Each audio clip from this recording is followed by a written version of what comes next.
अमित कुमार जी भी हमारे साथ जुड़े हैं, सर्वे एक्सपर्ट। अमित जी देखिए, लगातार जनता का जो रुख है, युवाओं का सबसे ज्यादा बिहार में एक ही कंसर्न है कि बेरोजगारी को कंट्रोल कैसे किया जाए, क्योंकि उन्हें पलायन करना पड़ता है, उन्हें कहीं ना कहीं बिहार से बाहर जाकर रोजगार की तलाश करनी पड़ती है। और अब युवा है, युवा चेहरा जब इन सारी मांगों को उठाता है तो कहीं ना कहीं एक बात उससे और जुड़ी हुई नजर आती है कि बिहार में सत्ता परिवर्तन की मांग तो कर रहा है युवा, लेकिन युवा अब ये भी चाहता है कि अब जो भी सरकार आए, जो भी मुख्यमंत्री आए, वो कोई युवा ही आए, क्योंकि युवा की बातों को ज्यादा बेहतर तरीके से समझ सकता है, क्योंकि एक वो जो जनरेशन गैप होता है या फिर एक डिफरेंशिएट करने वाली बात होती है, वो कहीं ना कहीं बैलेंस हो जाती है। आपको क्या लगता है?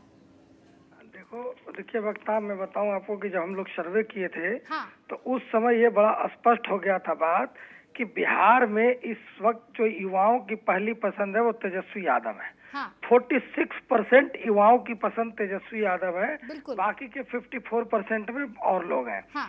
दूसरी चीज, बिहार में जब मुख्यमंत्री की पहली पसंद का सर्वे बताए तो लगभग 37 से 38% लोगों का यह मानना था तेजस्वी यादव पहली पसंद है।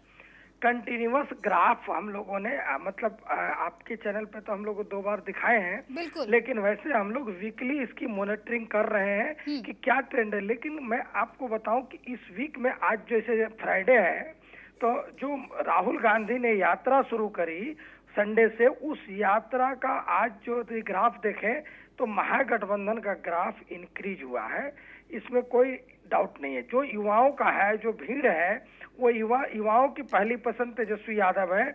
और आप सोशल मीडिया प्लेटफॉर्म से लेकर के कहीं भी अगर देखेंगे बिहार में तो तेजस्वी छाए हुए हैं। उसका एक मूल कारण ये है कि जो 17 महीने की सरकार चलाई है तेजस्वी यादव ने और 2 लाख लोगों को नियुक्ति पत्र बांटने का दावा किए हैं, वो कहीं ना कहीं युवाओं में एक उम्मीद है कि बिहार में सबसे युवा प्रदेश माना जाता है, वहाँ 58% पॉपुलेशन जो है वो युवा वर्ग की है।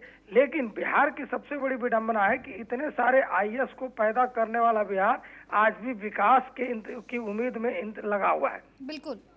बिहार में दूसरा ये चीज भी दिक्कत है कि बिहार में आज की डेट में इंडस्ट्रीज नहीं है। इंडस्ट्रीज लगा, सरकार दावा भले करती है कि अब सब कुछ ठीक है, ऑल इज वेल, मगर वहाँ पे इंडस्ट्री तो डेवलप नहीं हो पा रही है ना। जब तक देखिए इंडस्ट्री डेवलप नहीं होगी तब तक प्लान की समस्या खत्म नहीं होगी, क्योंकि लोगों को भगवान ने कमाने के लिए हाथ दिए हैं तो कहीं ना कहीं तो काम करना पड़ेगा ना।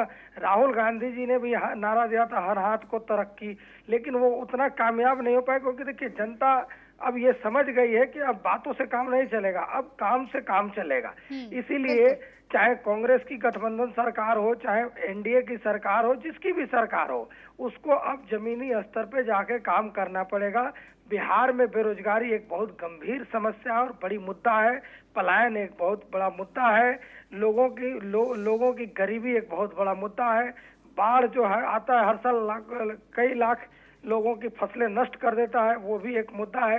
इन तमाम मुद्दों पे 20 वर्ष में सरकार ने क्या काम किया, इसका जनता को आकलन करना है।